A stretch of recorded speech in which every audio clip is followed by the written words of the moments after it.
تمام تعریفیں اللہ کے لیے ہیں۔ تمام تعریفیں اس اللہ کے لیے ہیں جس نے آسمانوں کو بغیر ستونوں کے پیدا فرمایا، اور میں گواہی دیتا ہوں کہ اللہ وحدہ لا شریک کے علاوہ کوئی معبود برحق نہیں جو احد الصمد ہے، اور میں گواہی دیتا ہوں کہ ہمارے سردار و نبی محمد صلی اللہ علیہ وسلم اس کے بندے اور رسول ہیں، جس کی سبب اللہ تعالی نے امت کو اکٹھا فرمایا۔ اللہ تعالیٰ آپ اور آپ کے آل و اصحاب پر ہر وقت و ہر آن درود و سلام نازل فرمائے۔ حمد و ثنا کے بعد میں تمہیں اور اپنے آپ کو تقوی کی وصیت کرتا ہوں۔ نبی اکرم صلی اللہ علیہ وآلہ وسلم کی سیرت طیبہ سے ہماری زندگی کی تمام شاہراہیں درخشندہ و دابندہ ہو جاتی ہیں، اور خصوصاً سیرت کے معطر صفحات سے ایک صلح حدیبیہ ہے، جس کے حادثات و واقعات اور حالات و دروس کو اللہ تعالیٰ نے فتح مبین قرار دیا ہے۔ ارشاد باری تعالیٰ بے شک اے نبی ہم نے آپ کو ایک کھلم کھلا فتح دی ہے۔ رسول اللہ صلی اللہ علیہ وآلہ وسلم نے خواب دیکھا کہ وہ عن قریب مکہ میں داخل ہوں گے اور بیت اللہ کا طواف کریں گے۔ یہ خواب سن کر صحابہ بہت خوش ہوئے، جیسا کہ اللہ تعالیٰ نے فرمایا یقیناً اللہ تعالیٰ نے اپنے رسول کو سچا خواب دکھایا، انشاءاللہ تم پورے امن و امان کے ساتھ مسجد حرام میں داخل ہوں گے، سر مڈاتے ہوئے اور سر کے بال کٹواتے ہوئے، چین کے ساتھ نڈر ہو کر۔ چنانچہ اس بابرکت دھرتی جسے دیکھنے کے لیے دل تڑپتے ہیں، کئی سالوں کی جدائی کے بعد 1400 صحابہ کی جماعت نبی مکرم صلی اللہ علیہ وآلہ وسلم کی معیت میں بڑے جوش و خروش اور شوق و جذبے سے اس خانہ کعبہ اور مسجد حرام کے قصر سے نکلتے ہیں، جو دلوں کا قبلہ اور توجہ کا مرکز تھا، ہے اور رہتی دنیا تک رہے گا، جس کے ذہن دلوں کا سکون اور اس کی مٹی پر آنسو بہتے اور آنکھیں اشک بار رہتی ہیں۔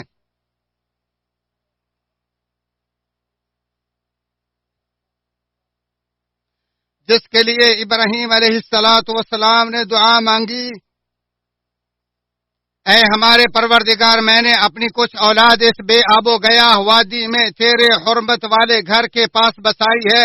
اے ہمارے پروردگار یہ اس لیے کہ وہ نماز قائم رکھیں، پس تو کچھ لوگوں کو ان کی طرف مائل کر دے۔ مسجد حرام کی تمنا اور عبادت و خیر کے مقامات کے طرف زندہ دلی کی نشانی اور نفس کے تابندہ اور صحت مند ہونے کی علامت ہے۔ ارشاد باری تعالیٰ اللہ کی مسجدوں کی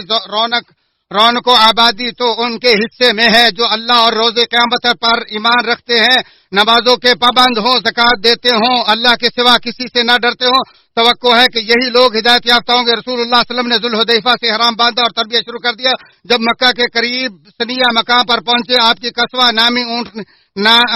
نامی اونٹنی بیٹھ گئی اور صحابہ کہنے لگے قصوہ اڑ گئی، یعنی بلا وجہ بیٹھ گئی اور چلتی نہیں۔ تو آپ صلی اللہ علیہ وآلہ وسلم نے فرمایا قصوہ اڑی نہیں اور نہ ہی اڑنا اس کی عادت ہے، لیکن اس کو اسی ذات نے روک دیا ہے جس نے ہاتھی کو روکا۔ بخاری شریف۔ نبی اکرم صلی اللہ علیہ وآلہ وسلم کی اونٹنی قصوہ کے اوپر ضد کرنے کی تہمت لگنے پر آپ صلی اللہ علیہ وسلم نے اس کے دفاع میں فرمایا ضد کرنا اس کی عادت نہیں ہے، تاکہ ایک شرعی احکام کا پابند نہ ہونے والے شفائے کی نرالی اور روشن عادت بیان کرتے ہوئے اسے معذور قرار دے کر اپنی امت کو مختلف حالات میں فیصلہ کرنے اور حکم لگانے کا سبق سکھائیں، اور یہ سکھائیں کہ جس کی خیر و بھلائی اور فضل و کمال پر حالات گواہ ہوں، اس کی غلطی پر عذر و درگزر کس طرح ہونا چاہیے۔ رسول اللہ صلی اللہ علیہ وسلم نے حضرت عثمان رضی اللہ تعالی عنہ کو اسلام کا پیغام دے کر روانہ فرمایا، جو عداوت نہیں بلکہ سراسر سلامتی ہے، اور یہ کہ وہ ان کو بتائیں کہ ہم کسی سے لڑنے کے لیے نہیں آئے۔ تو عثمان رضی اللہ عنہ مکہ تشریف لائے اور قریش کو اللہ کے رسول صلی اللہ علیہ وسلم کا پیغام پہنچایا کہ ہم بیت اللہ کی تعظیم، طواف اور زیارت کے لیے حاضر ہوئے ہیں، تو انہوں نے اجازت دینے سے انکار کر دیا، اور مشرکین قریش اور رسول اللہ صلی اللہ علیہ وسلم کے مابین مذاکرات شروع ہو گئے، اور اللہ کے آپ صلی اللہ علیہ وسلم نے ان کے ساتھ انتہائی نرمی کا برتاؤ کیا، اور جس میں دین کا نقصان یا اللہ کی حق تلفی نہ تھی اس میں انتہائی لچکدار رویہ اختیار کیا، اور آپ صلی اللہ علیہ وسلم نے فرمایا اس ذات کی قسم ہے جس کے ہاتھ میں میری جان ہے، قریش مجھ سے جو بھی مطالبہ کریں گے جس میں اللہ کی حرمات کی تعظیم ہو تو وہ میں تسلیم کر لوں گا۔ ہمارے رسول کریم صلی اللہ علیہ وآلہ وسلم نے خون ریزی نہ ہونے اور جند جان کی سلامتی کی حکمت عملی پر زور دیا. حالات و معاملات کے دور رس نتائج پر نظر رکھتے ہوئے امت کے لیے فقہ مقاصد و غایات کی بنیاد قائم فرمائی. صلح حدیبیہ کے وقت مکہ میں کمزور مسلمان مردوں عورتوں اور بچوں کی بڑی تعداد موجود تھی. اگر صحابہ مکہ میں گھس جاتے اور جنگ چھڑ جاتی تو وہ مسلمان نقصان سے کبھی محفوظ نہ رہ سکتے تھے، جیسا کہ اللہ تعالیٰ نے فرمایا. اور اگر ایسے بہت سے مسلمان مرد اور بہت سی مسلمان عورتیں نہ ہوتی جن کی تم کو خبر نہ تھی، یعنی ان کے پس جانے کا احتمال نہ ہوتا، جس پر ان کی وجہ سے تم کو بھی بے خبری میں ضرر پہنچتا، تو تمہیں لڑنے کی اجازت دے دی جاتی، لیکن ایسا نہیں کیا گیا. چنانچہ بلا شبہ صلح کے ایسے انتہائی شاندار اور لاجواب فوائد و ثمرات رونما ہوئے، جن کے نتیجے میں فتح مکہ، اہل مکہ کا قبول اسلام اور لوگوں کا دین اسلام میں فوج در فوج داخل ہونا ہے. سود مند اور دور رس نتائج کے پیش نظر ہی اس سال منتشر و عام نقصان دہ اس وبا کی صورت میں استثنائی طور پر لمیٹڈ تعداد کو ہی شرعی قوانین کے تحت حج کروایا جائے گا. یہ قیادت سعودی عرب کا ایک ایسا دانشمندانہ فیصلہ ہے جو اولین ترجیح اور عین شرعی مقاصد کی حیثیت رکھتا ہے. جانوں کی حفاظت اور یقینی طور پر غالب لاحق ہونے والے خطرات سے بچاؤ کی خاطر سراسر مسلمانوں کے مفاد میں ہے. نیز اس وبا و متعدی امراض کے انتشار کے وقت انتہائی احتیاط پر مشتمل قرار ہے. مذاکرات جس ایگریمنٹ پر اختتام پذیر ہوئے اسے تاریخ و سیرت میں صلح حدیبیہ کے نام سے جانا گیا ہے. صحابہ اگرچہ بیت اللہ کا طواف کیے بغیر مدینہ لوٹ گئے، مگر اللہ نے ان پر کرم کیا اور انہیں یہ عظیم بدلہ دیا کہ وہ ان سے راضی ہو گیا اور فرمایا یقین اللہ تعالیٰ مومنوں سے راضی ہو گیا. جب وہ درخت کے نیچے تجھ سے بیعت کر رہے تھے، ان کے دلوں میں جو تھا اسے اس نے معلوم کر لیا اور ان پر اطمینان نازل فرما دیا اور انہیں قریب کی فتح نصیب فرمائی. اسی سے یہ ظاہر ہوتا ہے کہ مسلمان کی بھرپور کوشش اور جدوجہد کے باوجود جب کوئی مصیبت یا وبا اس کی عبادت کی ادائیگی میں رکاوٹ بن جائے تو اسے ناراض و پریشان ہونے کی قطعاً کوئی ضرورت نہیں، کیونکہ اللہ تعالیٰ کے وسیع فضل و احسان کی بدولت اس کے سچے ارادے کا صلہ اور اجر و ثواب محفوظ ہے.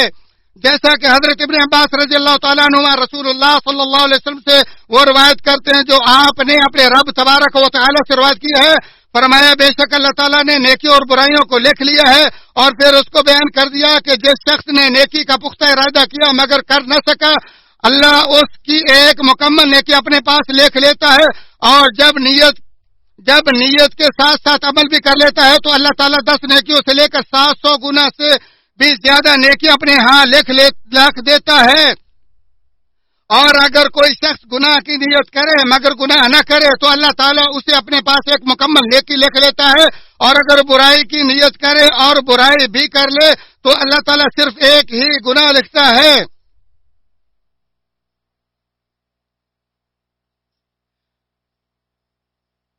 رؤوف اور رحیم کا کتنا بڑا احسان ہے کہ جو مومنوں پر برستا ہے. جب نبی اکرم صلی اللہ علیہ وسلم اور مشرکین کے درمیان صلح ہو گئی تو رسول اللہ صلی اللہ علیہ وسلم کھڑے ہوئے فرمایا اٹھو قربانی کر دو اور سر مونڈ دو. آپ نے یہ 3 بار فرمایا مگر کوئی ایک صحابی بھی کھڑا نہ ہوا، کیونکہ ان پر غم کے اثرات غالب تھے. وہ اس لیے کہ ان میں سے بعض کا خیال تھا کہ یہ صلح بے جا طرفداری اور ظلم پر مبنی ہے. ام المؤمنین حضرت ام سلمہ رضی اللہ تعالیٰ نے نبی اکرم صلی اللہ علیہ وسلم کو بشرا دے تو کہتی ہے اے اللہ کے نبی اگر آپ یہ چاہتے ہیں تو آپ ایک لفظ بولے بغیر نکلیں اور اپنی قربانی کا جانور ذبح کر دیں اور اپنے حجاج کو حکم دیں وہ آپ کا سر موڑ دے. چنانچہ آپ ان سے کلام کیے بغیر نکلے اور اپنی قربانی ذبح کر دی اور اپنے حجام کو حکم دیا، اس نے آپ کا سر موڑ دیا. صحابہ نے جب یہ دیکھا تو سب نے قربانیاں کر دی اور فوراً ایک دوسرے کا سر مونڈنا شروع کر دیا، اور قریب تھا کہ شدت غم کی وجہ سے بعض کو قتل ہی کر دیتا. حضرت ام سلمہ رضی اللہ تعالی عنہا کے نبی مرسل کو بر وقت مؤثر و مفید مشورے سے انتہائی تباہ کن منظر کے نتائج یکسر تبدیل ہو گئے. اس صورتحال اور علاوہ ازیں دیگر بہت سے مواقف کے ذریعے عورت کے مقام و مرتبے کی سربلندی، اس کی اسلامی رسپیکٹ اور اس کی سفارشات کی اہمیت و تقویت تاکیداً ثابت ہو جاتی ہے. اور یہ کہ زندگی کے پروان چڑھانے اور تعمیر و ترقی میں ایک دانش مند خاتون کی رائے سوچ فکر اور عمل کا بہت بڑا دخل اور کردار ہے. جیسا کہ ام سلمہ رضی اللہ تعالیٰ نے اپنے ایک مشورے سے تربیت کا ایک نمایاں ترین رکن قائم کر دیا، اور وہ ہے عملی نمونہ جو بنیادی اصول و اقدار کی تخم ریزی اور کردار سازی میں سب سے بڑھ کر سود مند ہے۔ صلح حدیبیہ کے موقع پر صحابہ کی نبی کریم صلی اللہ علیہ وسلم سے محبت بھی نکھر کر سامنے آ جاتی ہے، جو اس حد تک دراز ہے کہ جہاں کوئی نہ پہنچ سکے، اور اس قدر بلند ہے کہ جس کا کوئی مقابلہ نہیں، جس کو نبی اکرم صلی اللہ علیہ وسلم کی طرف آنے والا اور وہ قریشیوں کا ایک سفیر بخاری میں مذکور اپنے ان الفاظ سے تعبیر کرتا ہے، اور وہ اپنے ساتھیوں کے پاس واپس جا کر کہتا ہے، اے لوگوں، میں دنیا کے بڑے بڑے بادشاہوں کے دربار میں گیا، میں کیسر و کسرا اور نجاشی کے دربار میں گیا، مگر اللہ کی قسم جو تعظیم محمد کے ساتھ ہی محمد کی کرتے ہیں، اپنے بادشاہ کی ویسی تعظیم کرتے میں نے کسی کو نہیں دیکھا۔ اللہ کی قسم اگر محمد تھوکتے ہیں تو وہ تھوک کے زمین پر گرنے سے پہلے اسے ہاتھوں ہاتھ لے کر اپنے چہر اور بدن پر مان لیتے ہیں، اور جب وہ انہیں کوئی حکم دیتا ہے تو وہ فوراً اس کی تعمیل کرتے ہیں، اور جب آپ وضو کرتے تو صحابہ وضو کے قطرات کے حصول کے لیے مر مٹنے پر تیار ہو جاتے، جب آپ بولتے تو ان کے پاس سب اپنی آوازیں پست کر لیتے، تعظیم کی وجہ سے آپ کی طرف آنکھ بھر کر دیکھنے کی سکت نہیں رکھتے تھے۔ چنانچہ اس نے ایک انتہائی شاندار منصوبہ تمہارے سامنے پیش کیا ہے، سو تم اسے قبول کر لو۔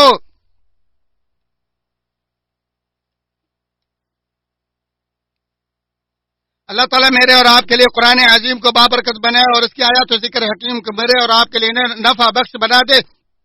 اسی پر اکتفا کرتے ہو اپنے اور تمہارے لیے اللہ سے بخشش مانگتا ہوں، آپ بھی اسی سے بخش طلب کرو، وہی بخشنے والا مہربان ہے۔